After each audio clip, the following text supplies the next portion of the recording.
Masalah kristenisasi, kita harus selalu waspada. Apakah Kristen Ortodok atau yang lainnya. Sekarang gini loh. Kita perlu menguatkan ada yang di rumah kita. Dalam strategi menyelamatkan itu adalah menyelamatkan diri sendiri urusan keimanan. Jangan kita sibuk menyelamatkan orang, ternyata kita sendiri terjerumus. Di pesawat saja kalau ada oksigen kurang itu suruh pakai dulu sebelum nolong orang lain. Artinya kadang kita sibuk. Yuk anak kita sudahlah. Jangan sampai anak kita terjerumus di dalam urusan akidah yang sesat, kristenisasi dan sebagainya. Nah kalau kita membentengi dari sini beres semuanya. Apa artinya kalau kita gembar-gembar ternyata anak kita sekolahkan di tempat yang membahayakan urusan akidahnya.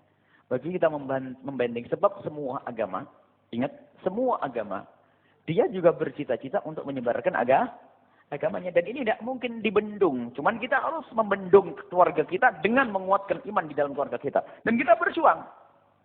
Semua agama juga ingin mengajak kepada kebaikan. Bukan mengajak kepada kebaikan, mengajak kepada agamanya. Semua agama.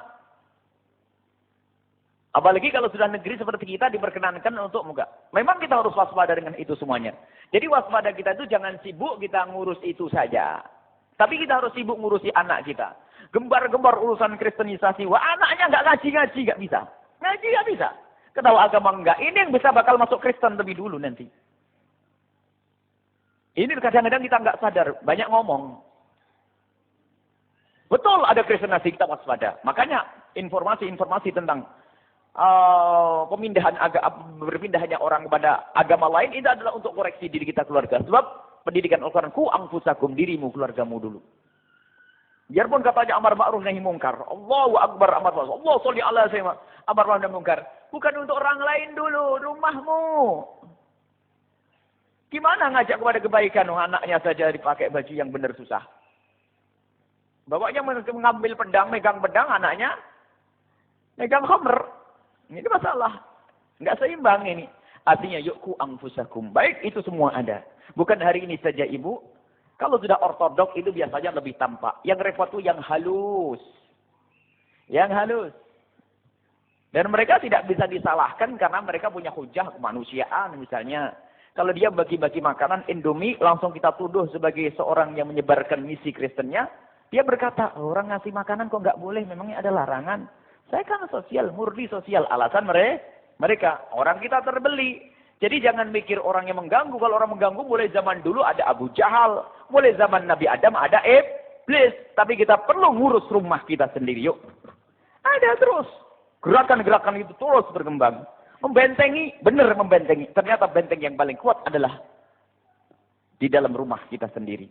Sekolah kita. Sekarang anak kita ada di mana sekolahnya? Bergaul dengan siapa? Bergaul dengan siapa mereka itu? Nggak mungkin beragama itu serta-merta. Kalau kedatangan orang Nasrani langsung datang berubah, nggak mungkin. Langsung berubah sehari nggak. Mulai dari pergaulan, kagum, wah, ke bawahlah itu semuanya. Jadi yang disampaikan oleh penanya ini benar, yang demikian itu ada. Tentang program-program semacam itu dan ada di mana-mana. Khususnya di saat adanya bencana-bencana, cuman mereka juga berhujjah. Karena mereka juga percaya adanya pahala dari Tuhan yang mereka yakini. Mereka pun ingin membuat kebaikan. Biarpun ada misi. Makanya kalau kita hanya main tuduh saja, nggak akan berjuang di rumah kita. Benar, kita harus antisipasi itu semuanya. Caranya bagaimana? Ya kita dulu dong yang pergi ke Gunung Kelut sana sebelum mereka datang. Kita selalu ketinggalan. Kita selalu ketinggalan. Ribut urusan DKM masjid nggak beres-beres. Urusan masjid ini. Nah, bangun masjid aja nggak beres-beres harus duit zakat. Mestinya kan duitnya orang fakir gini kan untuk bantuan sana. Orang-orang melarat, orang-orang yang kena bencana dan sebagainya. Kalau ada orang di luar Islam kemudian datang ke sana, nggak bisa dilarang karena apa? Mungkin karena ketulusan mereka dengan agamanya harus berbuat baik. Mungkin. Cuman sekarang jangan ngomongin orang mana duit yang kau keluarkan untuk mereka itu loh. Waktu ada gempa bumi ibu keluar duit berapa? Tanyaan, nggak usah dijawab. Hah? 1.000? 2.000? Kalau 5.000 saja jamaah ini kira-kira kita bisa mengirim apa sih ke sana? Luar biasa. 5.000 aja untuk bencana itu. Kita sering banyak ngomong saja.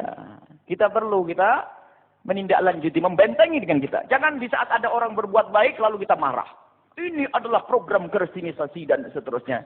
Ya gimana? Mereka butuh makan, kitanya nggak gerak. Mungkin kita selalu wanti-wanti. Produk saja kita masih sering dengan produk Yahudi loh ya. Padahal sudah kita wanti-wanti. Biarpun kadang dikirim ke pondok karena sudah dikirim harus diterima produk Yahudi. Kita harus bisa membedakan ini bukan produk kita. Harus ada keimanan ini. Harus ada keyakinan. Harus ada kekuatan di sini. Kita sering ditipu, perhayal, sok jadi pejuang. Maka dari itu ayo kita mulai dari diri kita sendiri. Kalau ada saudara kita gempa bumi, bencana, tsunami, gunung meletus dan sebagainya. Ayo kita menjadi orang yang pertama. Bisa menolong mereka. Dan kadang kita itu terlalu banyak kesibukan.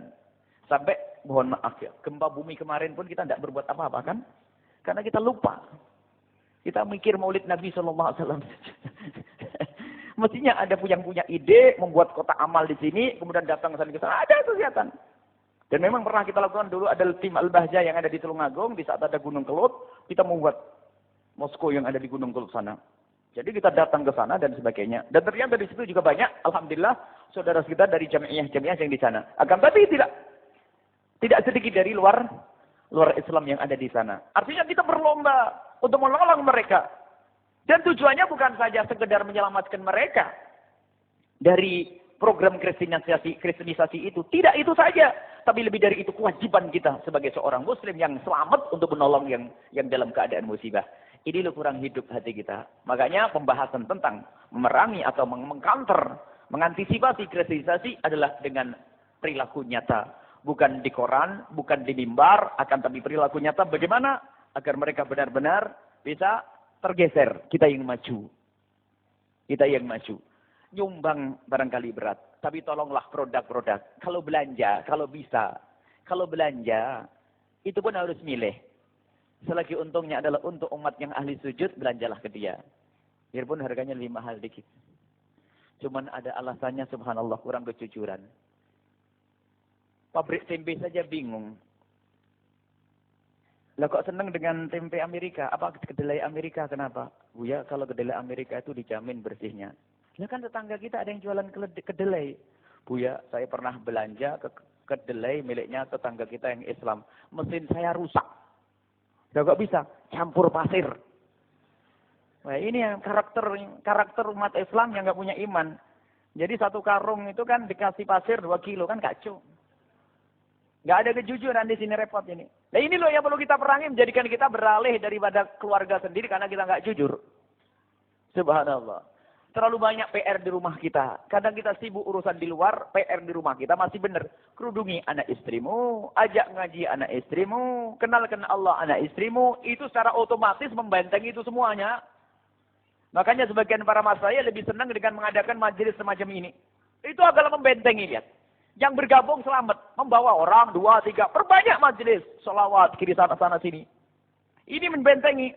Ramai ke sana. Itu harus dibarengi dengan amal nyata semacam ini. Dan ini termasuk bagian membentengi kristenisasi adalah memperluas dakwah. Makanya kita membuat namanya radio, media-media kita sebar di sana sini juga dalam irama itu. Makanya kita lebih baik, ayo kita banyak bekerja saja, tidak hanya banyak bercerita. Sampai ada sebuah WhatsApp yang kita bergabung, setiap hari cerita tentang itu semuanya, berita tentang program ini, ada gereja ini, ada ini semua. Capek ceritanya ini. Kok enggak ada penggalangan dana, yuk pergi ke sana, atau apa. Ini cerita kok nih. Kita perlu amal nyata untuk menolong saudara kita yang seagama agar selamat. Dengan amal nyata.